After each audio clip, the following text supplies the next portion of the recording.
The top 5 reasons why people fall. Why do you do it? We have to reestablish a relationship with ourselves so that they're not dealing with. Do you differentiate between involved into survival mode? And the truth was that. Welcome to the Sigma Empath podcast. My name is Vital Tremaine. Thank you for joining us. Our first guest is Damon Damato. Hi, Damon. Thank you for joining us. I'm so happy to be here, Vital. I want to dive straight in and literally just go in straight off in the deep end. Tell us about your journey. What do you do? Why do you do it? Well, those are loaded questions right off the bat. Why do I do what I do? I'm extremely passionate about helping people that are struggling. I saw so much in my life, experienced so much in my life, and it started in the home. I saw drugs and alcohol abuse. I saw physical, mental, emotional violence in the house, and I was surrounded by that from a very, very young age. From the time I was 5, 6 years old, it started with that. And I saw what it did to my family, saw what it did to my mother. I saw what it did to my brother, who he was in and out of rehabs, basically 5 rehabs in 5 years, and ultimately committed suicide when he was 22 years old. And I saw what it did to my parents. It was hard to understand because I was just a boy. In that, I just felt something my whole life that I was driving towards something that would be impactful. I didn't know what it was. I didn't know. I went to college, went to school, the political science, and my trajectory completely changed over a period of time, and realized it was finding something, because the system does not work for those people. 80% of folks that go into a drug rehab basically relapse in like 6-8 weeks. The system is basically, we will put you in lockdown, and technically you're going to be sober, but you get out. If you use again, well, that's on you. So the programs are not really efficient. They're not dealing with some very important things. Even 12-step has great benefits for it, and I do support that. But one thing that I think they're missing that they should add into it is dealing with trauma, the emotional trauma, and they don't really address that. And so, when we don't know where it stems from, the pain, and I can share with you something very personal. When I was very young, I was abducted. I was 6 years old. And I found out later my dad was behind it, and he was trying to obviously be very hurtful to my mom. So I was at an airport. I was in LAX. I was gone for 2 weeks. Now imagine a scared little boy, about these kind of thug, kind of looking guys and everything, not knowing what's going on. But I was returned ultimately and realized what was going on, but I didn't understand it because I was a child. It took me decades to understand my pain and sorrow and trauma, where I also did about 10 years of indiscretion, I'll put it this way, of drugs and alcohol myself, and trying to sort that out, because I never dealt with the truth. And the truth was that what I felt deep down inside was the scared little boy that felt that he didn't belong, that he wasn't worthy, that he was trash, that my parents discarded me and threw me away. It wasn't the abduction. It was the feeling of unwantedness and no value. And so therefore, in a narcissistic little boy, because your only world is you, feel cast aside. And so it took me, decades for me to come to understand a sense of self, in my healing journey. Yeah. Talk about embracing, facing the truth. Yeah. So I've done some research in terms of, because I'm not a specialist in addiction, I don't suffer from traditional addictions. I probably have other forms of addiction, but the top 5 reasons why people fall into addiction, and this is according to the United States National Survey of Drug Use and Health, 2022.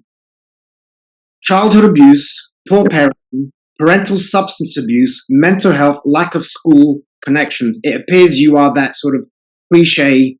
Yeah, okay. Absolutely. In you facing your truth, what's the hardest part of that journey? Because a lot of people, we live in denial for protection. Yeah. We don't have to face our demons. What was that journey for you to, I need to transition, I need to learn, I need to grow, I need to face myself? Where do you begin? Well, so because I did not face my truth for many years, and was acting out and was all about the ego and all about the wrong things, right? I'm not the person that I used to be. It wasn't until I came down to my lowest point, where I was pretty much catatonic and drug-infused almost coma, and realized when I looked up, if I don't change my way, meaning I was leveraged, I'm going to die, and I'll probably take other people with me in this wreckage of my life.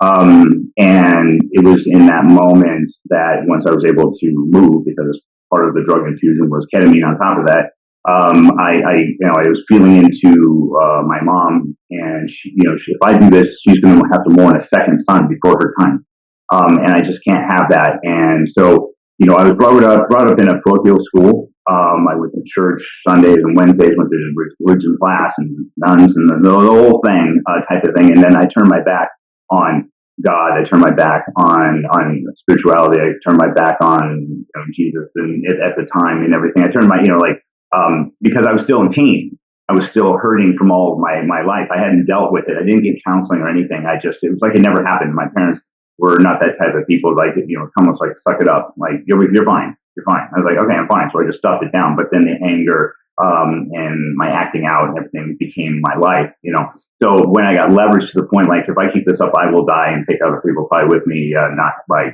on purpose, but just happenstance. So yes. Yeah.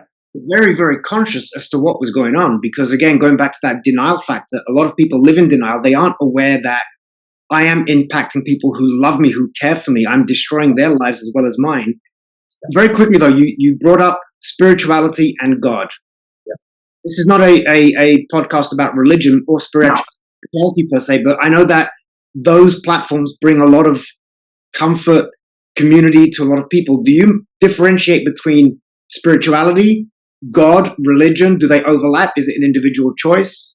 It's definitely an individual choice. The work that we do at the Healing Sanctuary here, we provide a safe space for them to feel into what gravitates to that individual. It could be the universe, it could be Mother Nature, but it could be God in a different sense, not a formal religion. It can be anything they wish it to be. The thing is, when we're in addiction, it's about me, me, me, me, and instead of about we and the collectivity of humanity. So it's about going beyond yourself, thinking outside of yourself, and allowing yourself, getting into nature. We have to reestablish a relationship with ourselves so that we can find our highest self. But when we're in addiction, we're just so involved into survival mode, and it's so we burn these bridges, we destroy relationships, and we're all just trying to get that next fix or whatever. We steal, we cheat, we lie, all these things just as a part of what happens. And it's isolating, and that's why we do these things. Isolating is a very common factor for people with addiction, for people going through depression, through people who feel alienated, neurodivergence. They isolate. From your understanding and your perception, why is that? Is there value in isolation?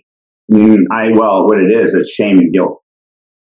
There's so much of it layered in that you can't face your own pain and trauma, and then we begin to act out, and then there's even more. So you double down, and you want to hide, you want to numb and run, is what we're doing, right?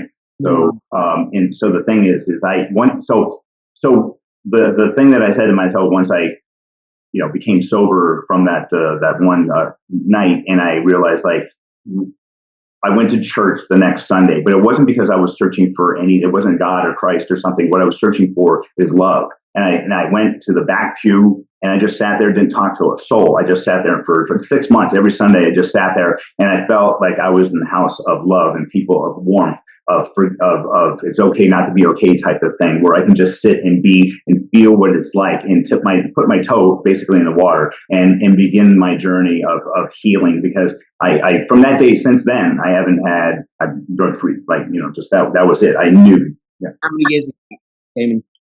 Going to 17. 17. Now I'm going to put you sort of in a very vulnerable spot here. Throughout those 17 years, you mentioned relapse. Have there been moments of temptation? Because I know a lot of people who will be listening in are thinking, well, I'm going through this, and every day I wake up with this drive to do it, and I've got to dig deep. Do you experience those urges, and is it a mental fortitude, or how do you navigate those urges if you get them? Well, it's about standing guard, being vigilant, and standing guard at the gate of your mind. And we talk about discipline, right? But it's like people say, oh, you got to get up at 5 o'clock every morning to have a discipline. It's like, no, I need discipline to get up at 5 o'clock. I go, so wait a minute. So what I found is you need an emotional anchor. You need an emotional anchor to have discipline. So what I chose to do is I saw my father. First of all, my dad was a raging, crazy person, and violent, and just terrible to my mom, to me, to my brother, I mean, everything. He was very heavy. He was a smoker. Ate terrible. I mean, just all the things. And I knew I want to be the opposite of him.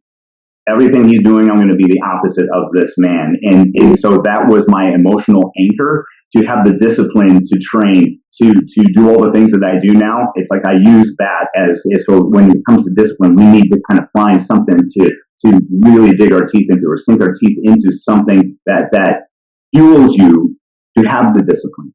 Yeah. And then how old were you? You came to the conscious decision as a child where I'm not going to be like my father. I have a similar story, but let's focus on you. You came to this conscious decision as a child. How does a child find that level of self-awareness? My mom was a very strong person. The funny thing is that it was my grandfather, and my father's father is the one that told her, "You have to get out of here or he's going to kill you." So she was a very strong woman, and she was able to get out, even though he tried to kill her multiple times and twice in front of me. But it was vicious. I had images I still never forget. But it was through her perseverance. She was just a house mom, at the time, and through the years, she had written many books. She had became before that, she was a staff photographer for Vogue and Mademoiselle. She and then was a performer, singer, and dancer, and was in movies, and so she had a whole life after this tragedy. But that was always in her, and she instilled that within me, to be brave, to be courageous, and do things you don't want to do, and do but rise above and do them anyway, and encourage me to follow that path. And there was another quick story, is I had fallen in the pool and basically drowned. They pulled me out and brought me back, and that was when I was 7. So the following year, more trauma. And I did not want to get in the water. It took me years to get. My mom had to sponge bathe me. I couldn't even get in the shower. I was just had this thing. I was like, forget about it. So it was a number of years, but I knew in my mind, if I don't get back in that water at some point, I will just be watching the world like a movie just go by, and I'll never engage if I don't make a choice and get in there. So took me like 6 months. We go into the swimming hole, and we just watch until I was brave enough to get in there with her encouragement. But also I knew, right? I told her, "Mom, I got to get in." At some point, she goes, "Is this the day?" I'm like, "Nope." Weeks later, "Is this the day?" I go, "I'll let you know." And eventually I got in, and now I do ice bath submersions for 5, 6, 7 minutes underwater. And it's like, I'm a different human being, but I didn't allow it to take my identity and my life. Now, in terms of rehab, recovery, healing, whichever descriptive you want to add there, I had the privilege of experiencing these cold plunges at your sanctuary. Couple of things. Can you tell us what the healing sanctuary is in a nutshell? Like, because I thought the little bit that I experienced of it was phenomenal, transformational. But I want the listeners to fully understand what it is, what you do, and what's the outcome. What are people going there for? Yes, excellent. Well, I kind of consider my wife and I longevity lifestyle advisors to folks. It's not just addiction. It's also helping people with putting their metabolic health in balance, strengthening people's sobriety. Metabolic health imbalance. So, so many folks there's a level of dis-ease in their body. Obesity, diabetes, heart disease, and so on. So, like, peeling back that onion and getting their health back on track. So many people, when they come to us, it's not just, so at first it could be somebody that might have an alcohol addiction of some sort, but then there's codependency. And then there's we find out they're taking Xanax to go to sleep. And then we find out they're vaping, and then there's gambling, and there's oftentimes 3, 4, 5 things happening. So it's a lot. So the first thing is it would be a detox. But everybody that comes here is not in crisis with drugs and alcohol, by the way. But we are a holistic restorative reset, not a rehab. Because rehabs are bound by a broken insurance system that basically, when they are working with you, they have parameters and stipulations about what they can do or what they will provide. Even blood tests are minimal. They're like, "Oh, we have a full scope," and it's like, "Oh, no, That's not at all. So when somebody comes to us, we will get an all-cat, we will get a hormonal test, we will get a nutrient deficiency test, we'll get a number of different things. We have data points, so we find out what is your baseline, what is your in-body scan. We'll take all of these data points and so on, and then we begin to get those results. We work with a DO, Dr. Amin from Regenerate. We work with him, and then we have a doctor of Chinese medicine. So we have the Eastern philosophy. So we bridge all of these concepts together and utilize modalities and create a protocol for the individual custom to their health crisis of what's going on, so that we can begin to bridge it back. And then, so oftentimes PTSD is related to some of the trauma, or they have deep depression or deep anxiety, and a lot of this has to do with certain nutrient deficiencies. So if you've been drinking, and say alcohol has been kind of the biggest thing, and you've been taking other antidepressants, well, there are nutrient deficiencies that happen from those pharmaceuticals that are causing, whether it be B1 or CoQ10 or like other things that are happening, that you're really missing these building blocks. And the alcohol is destroying your gut biome, and 90% of your serotonin is derived from your belly. So what we do is we begin to kind of wipe the slate clean and begin to build. It's like Tetris, the game, right? And start building the building blocks from sprout juices and smoothies and bone broths and fermented foods and things for the belly, and getting you the proper methylated, which is bioavailable supplements to begin to fill in the blanks. So we're healing you from the inside out, and then giving practices on top of the protocols that they, so if you begin to take the supplements and you're having an organic whole food type of diet, and your intensity of what's going on drops from an 8 to a 6, and we give you practices, now you're down to maybe a 4 or 3, that is manageable. And over a period of months, if not to a year, you're a completely different person, and you've lost weight. We work with a lot of folks with sleep apnea as well. That's a huge, huge thing. And 70 to 80% of people with sleep apnea are either overweight or in the obese category. So when we begin to give you a whole food diet, it's nutrient dense. You're really getting the nutrients. You're eating maybe half, but satiated and full. You begin to lose the weight, and then we also teach you different exercises that you can do with your tongue, your mouth, to strengthen the muscles in your jaw and your throat. And because a lot of folks take over-the-counter or pharmaceuticals to go to sleep. 78% of Americans are taking something. So if you go in a room, almost 80% of people in that room are taking drugs to go to sleep, because nobody can sleep. A lot of folks take over-the-counter or pharmaceuticals to go to sleep. 78% of Americans are taking something. So if you go in a room, almost 80% of people in that room are taking drugs to go to sleep, because nobody can sleep. And we actually teach the science of sleep. So knowing that, though, if you're taking something, when you go out, your tongue slides back, and you actually, the jaw muscles become very loose, and that's when you begin to snore and choking on yourself. So the thing is, there is an absolute science to how we can bring you back. I can probably improve your sleeping tonight by 33% tonight, just by telling you how to, because our night is filled up with our day is filled up with habits. And the thing is we plan for our day, and we go all the way to town, and we have everything. We got Google, we have an assistant, and we got Google Docs, and we got calendars, and all these things that set up for the day, but we have no exit strategy for planning at night. Like the same focus isn't there. We just like hope for the best, that we like, okay, go to sleep, and it doesn't happen. So we're sleep deprived. So we're not as proficient in our day. We wonder why we go straight to the coffee. We wonder why we go straight to the sugar. It's because we're trying to find comfort from the stress, and there's a better way to do it. And then, of course, the bottom line is the breath work. How we breathe, how the pattern of breath in which you draw can elicit a different response if you understand how the mechanism works. And it's not, the genius behind it is the simplicity, is being able to learn and understand how your body works. If you slow your breathing down, right? Breathe deeper and breathe slower.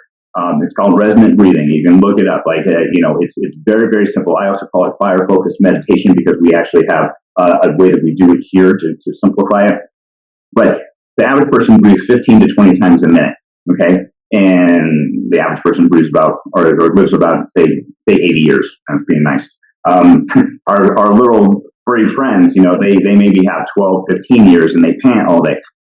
Well, we in essence are really panting ourselves. But the sea turtle can go, breathe one time in 2 minutes, and they live 150 years. So there's something associated with the number of breaths that you take in your longevity, and the quality of your health is tied to your pulmonary health. And no doctor will tell you that, because there's no money in it. The air is everywhere. It's free. and abundance. And the thing is they want to give you something. Asthma is something that's completely. I have a half a dozen kids this year that I work with that have asthma that do not have asthma anymore because they learned how to breathe.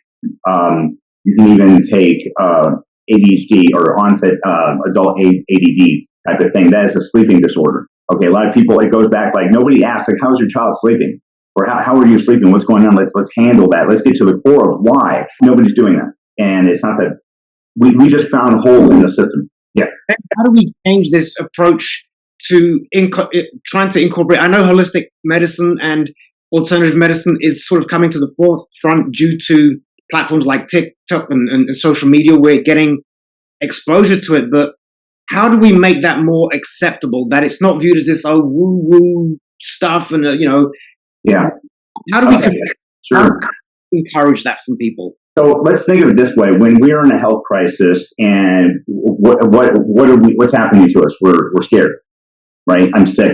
I'm not well. I'm not feeling well. And we start to panic, and we start to believe like, something's wrong with me. I need to see the doctor. And that's always been the thing. Our parents take us to the doctor, or their parents took them to the doctor, and they wear this white coat and a stethoscope, and they have an office, and they are the authority. But it doesn't mean that so when it comes to nutrition, they go to school for 8 or 12 years, but they only have 17 years of nutrition, or 17 hours, 17 hours of nutrition education. And because, listen, the surgeon is there to cut, and the physician is there to prescribe, most of them, So if they're not looking about getting to the core of what's going on, that's just like in most rehabs, they're not working on trauma. They're not looking, how did we get here? So we don't want you to come back. When people come with me, I don't want them to see them again. Maybe it's a bad business model, but I want you to be here, and you can move on with your life. Business model with integrity, which means your objective is to heal rather than have repeat customers, which I admire and I honor. In terms of pure business, yes, not a good business model, but I'm glad somebody has the courage to do those type of things. But going back to the Healing Sanctuary, yeah, you obviously cover a lot of things. We did. Understanding to a different level how educated and informed you are in this. Is that all based on just your personal journey? You paid attention, you explored and experimented, you found solutions, or have you done extensive study research? Where does this knowledge come from that you're sharing? Because it's insane. Well, we collaborate with a group of doctors. It's like a think tank of doctors out of Florida. But my wife also has a degree in the science and psychology of food healing and medicine, so she's able to. She has a lot of reach. We used to tour with a group called the Chi Revolution. Then they would do these 3-day seminars all over the country, and I did that for 5 years. It was amazing. Probably was in front of over 75,000 people to be able to share knowledge, and it was a team of us all sharing different components from meditation, mindfulness, of course, the breath work experiences. Different martial arts and so on, how to moving meditations, how to move your body in such a way that just can put you into a relaxed state. And it's so simple. We share all of the different modalities here and on steroids. So we have neurofeedback therapy. We use NAD, IV therapies, acupuncture, of course, and what is NAD?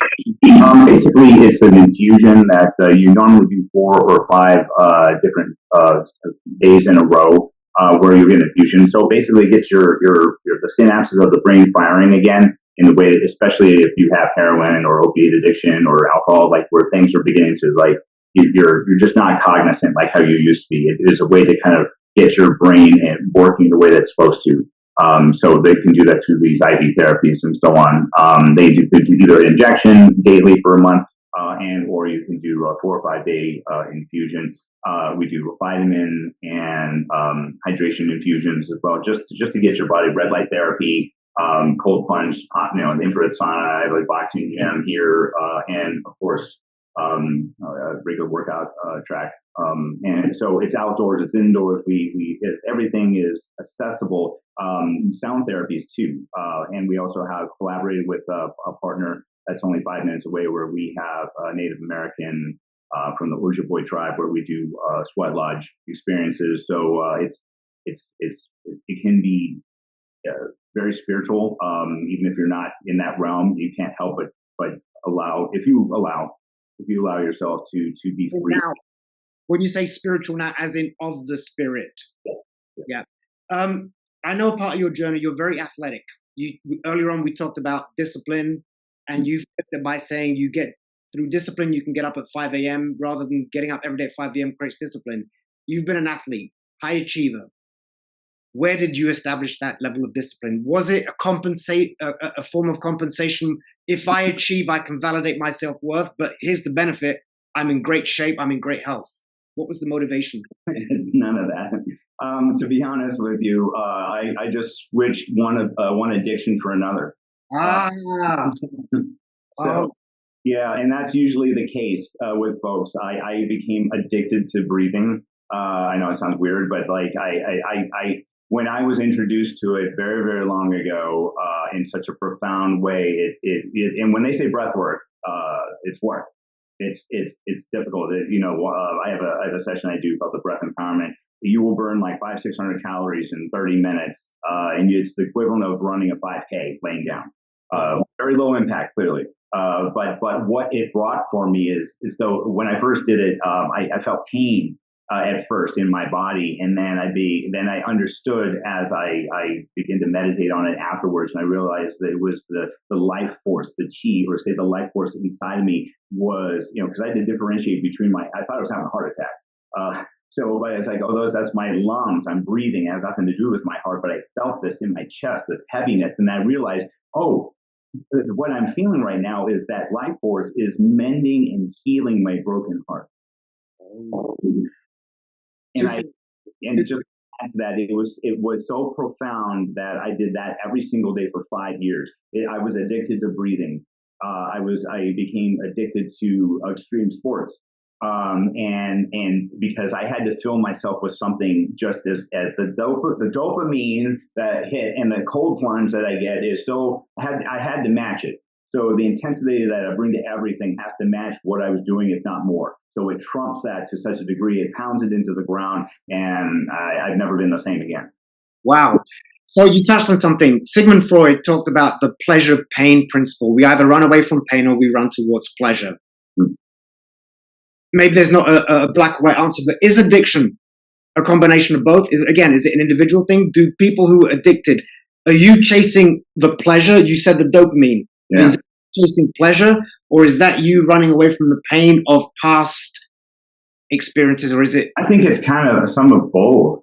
But it's so dopamine is what we're like in pursuit of something. So I got a couple of guys I'm working with recently that had gambling addiction type of thing, and the pursuit of putting in the bets and all the parlays and all these combinations. That's the drive. The outcome is not nearly as exciting. If they might win, they may not win, but it's not even exciting what the win. It's about the bet and the pursuit of this thing. But for them, for the loss, like if they have a big loss, there's something weird about that through our conversations that they actually felt more when they lose, so that I can get it back. I can double down. Monday Night Football, we can double down. You know what I'm saying? Type of thing. And the win has got to be tremendous for them to feel that rush. It's got to be like 10 times what they thought it was going to be for them to feel that same thing. So that's why they're chasing the dragon. Yeah. Wow. This is the other question I want to ask is on a romantic level. You've mentioned your wife a couple of times. I've had the pleasure of meeting both of you together. Wonderful woman. She obviously appears to be an integral part of this healing sanctuary. Yes. The question is, did you attract her through your journey and you healed and were able to be a lovable man? Or was she a part of the journey of your healing? Or again, did it overlap? Because I see a lot of people looking for love, but not the right person to find love. So this is a love story. To be honest, I was married for 10 years, and if it didn't end badly, it wouldn't end, I suppose they say. I don't know, but nonetheless, but coming out of that, we both went sideways. We were both in addiction. We were both in a bad place, and I continued for a couple more years trying to find myself.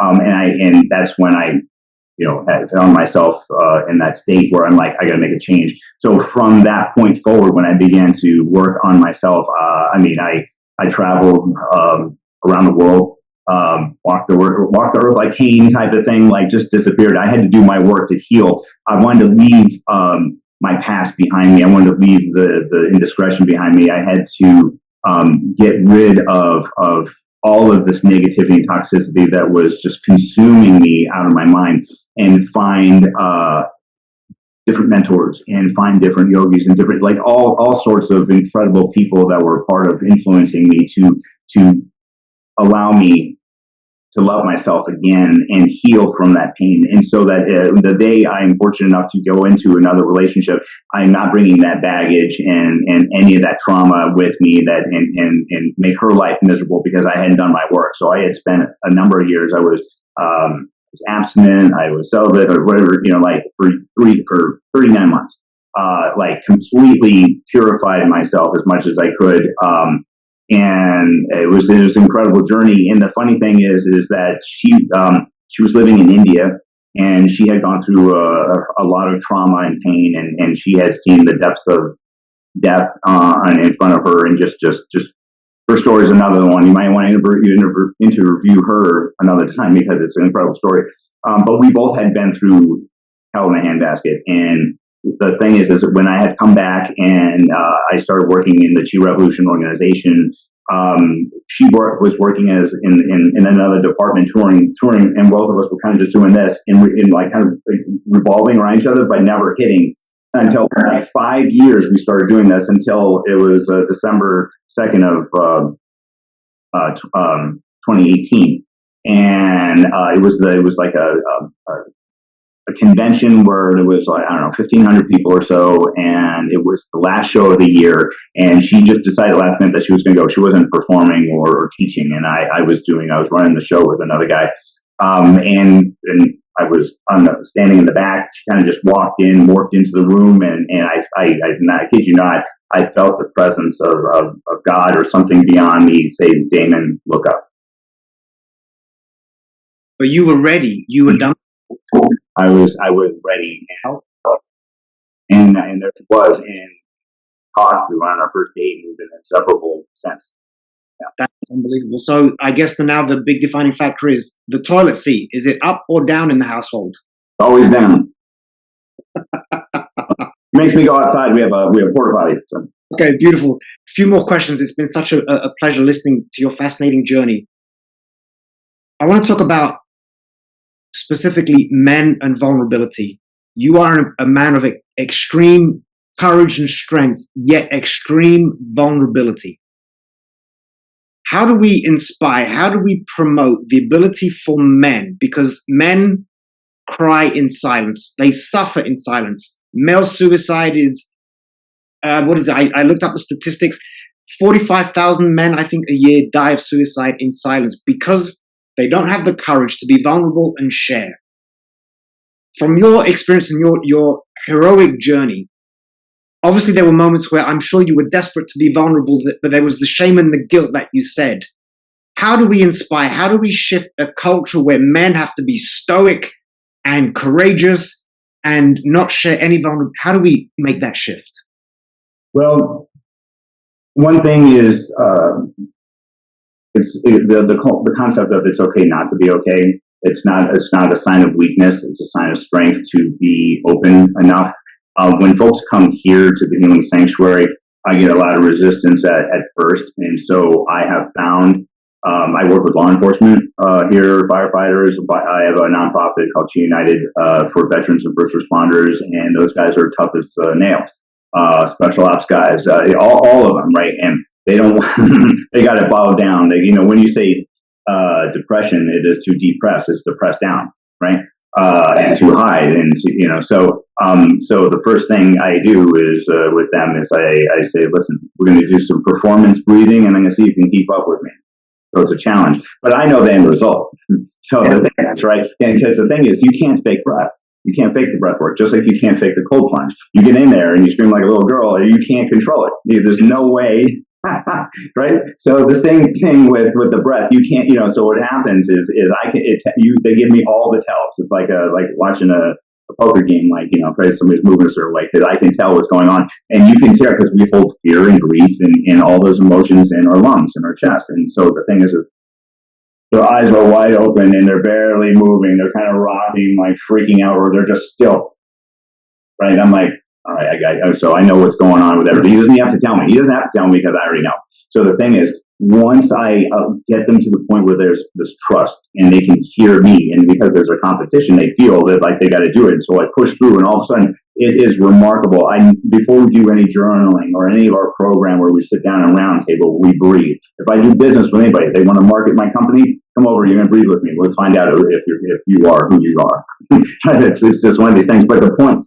I'm going to be off track here, but is to get the breathing, because there's strength in that in that vulnerability and that openness, and you allow them to leave the ego, leave the armor at the door, not in this house, because this is a safe space, this is sacred ground. It allows you to be that person.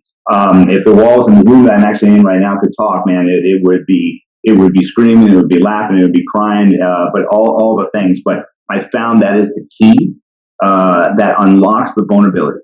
And the breath is that beautiful, intimate thing that we have, that we're born with it, we die without it, but we're not aware of it most of the time. We're living this life. But when we become more aware, that brings in that consciousness, that brings in the emotional intelligence, that allows us to have a way that we can see ourselves and trust in this process. So, by taking a stand for them, for their greatness, for those men, we have to lead by example. We have to be the beacon of light and show, so I can be extremely vulnerable.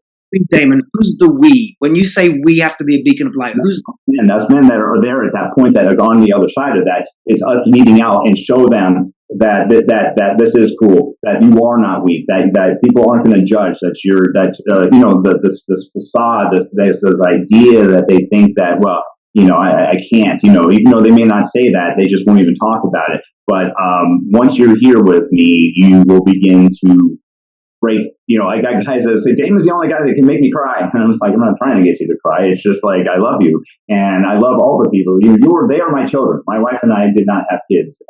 We just wasn't a thing, but it's kind of the people that come stay here are sort of, in a different way, they are our children. When no matter how old they are, it's like we look at them that way, and we love them unconditionally that way, and we don't judge them in any possible way, and we create a safe space for them to be able to just be themselves and be able to work through this. Because I truly believe, my mom would always say this: there is an answer to everything. There are a couple of key words you said. I think trust is incredible. Intimacy. There is a level of beautiful intimacy that happens when men are vulnerable with each other. It inspires connection, but that trust and feeling safe, they're very crucial. Going back to your journey, I want to bring you back very quickly to your childhood. Here you are, successful. Depends how you want to define success. You've overcome, you've faced your demons. It wasn't an easy journey. That 7-year-old boy, I believe you were 7 when you were pulled out of the pool. Was it 7? Yeah. That 7-year-old boy, that same 7-year-old boy, 7-year-old girl that's out there right now in the community, dying of loneliness, dying of abandonment, shame, guilt. What did you need to hear? What did you need to keep you safe? You're loved. Your love from parents, from society, from... You were loved, not just from a person, but you are loved. As my mom would tell me, this was like, you were a child of God. And that was for me. It's like, you are loved, no matter what. I love you, meaning my mom, I love you through anything. You will rise above, and you are loved, and know that you are whole, and I'm always there. And I always felt that it was not just my mom that was always there, but I always felt like the presence of the omnipotent, that was something greater than me, was looming, and not like in a negative way, like was present, I should say. And because that, I knew that I was meant for something bigger, although I didn't know what it was, but I just knew that I wanted to make a difference even then, I had zero idea, of course, what it was, but I needed to persevere. That's why I chose to go back to the water hole or back to the pool, back to, every time until I was brave enough to do it. But it all comes down to love. Why do we do the things that we do? A lot of times it has to do with fear of loss. And the loss is that people won't love me anymore. I'm not successful anymore. I'm not built up to what society thinks I should be, and all these things. It really comes down to, if you strip it all away, what happens? Then people that won't be loved. My wife, my children, my family, my friends, and then why should we live? If it really comes down always to love. So love thy brother, love everybody, love on them hard, and be fucking relentless. Sorry. Oh, no. I love passion. I love, the word is love. It's all about expression, and the word love is very powerful. So what's missing in society, and this will sort of be the closing question as a thought, what are we lacking? So much fear, so much hate, so much anger. I don't know if it's one. I think we need to bring back community. 90% of the men that come here have no friends. Like, it's wild. Like, they literally they were brought up as by their mom or an aunt or something. So no father. And they basically, maybe they had some friends, but they're all party friends. Like, they're not real. They're not the creme de la creme. They're the crumb de la crumb. But I just made that. So, but you know what I'm saying? There's no community. There's no connection. They are isolated and they are lonely. And it's heartbreaking but I see this all the time. 90% of them, they don't have anybody they can lean into. And so they have nothing to draw from. And the younger men that I'm working with, after COVID, they're just lost. And it's so difficult. I mean, they lost a number of years. They were online with school for a couple of years. So some of them never went back to finish. They just got their GED, or, it was like an incomplete process. I couldn't imagine, like, when I was in high school, that it just, like, I'm a sophomore, and then it kind of just petered out, and, like, there was no culmination to the next part of my life. And the exciting thing of me wanting to go to school or education or trade school or whatever, like, they just kind of drifted off. So they don't have any friends, any connection, and they don't have any direction. Like, so they're really not talking about those kids right now. And there's a lot of them. And the other thing too is there were a lot of kids that never went back to school, and most of them were black and brown children that never went back. They didn't have access to laptops and computers, so they just stopped going to school. We're going to feel the pain of that in a few years, because there's going to be a lot of them that just never finished school. Nobody, and this angers me so much, that nobody's talking about them. They're just left behind, and somebody needs to do something and address it at some point. But I don't hear anybody talking about those folks. You mentioned earlier on how sometimes it's us. We have to step in, right. Assume that you're a light worker, you're a healer. I know that you are a courageous man trying to make that impact. I'm trying to do the same thing on my part. I love how you leverage the term community. I believe in subscribing that platform. For me, the platform is empathy. It brings us together. It connects us. But in terms of empathy, I was quickly looking it up to remind myself. In South Africa, there's a tribe called the Babembe tribe. And they have a whole philosophy on acting out, addiction, crime. Instead of penalizing somebody in the village who's acted out, who's stolen, who's hurt somebody else, they bring that person together to the center of the village. They sing to that person. They hug that person. They love that person. And that heals. That person doesn't feel shame, doesn't feel guilt, doesn't feel alienated, feels a sense of belonging.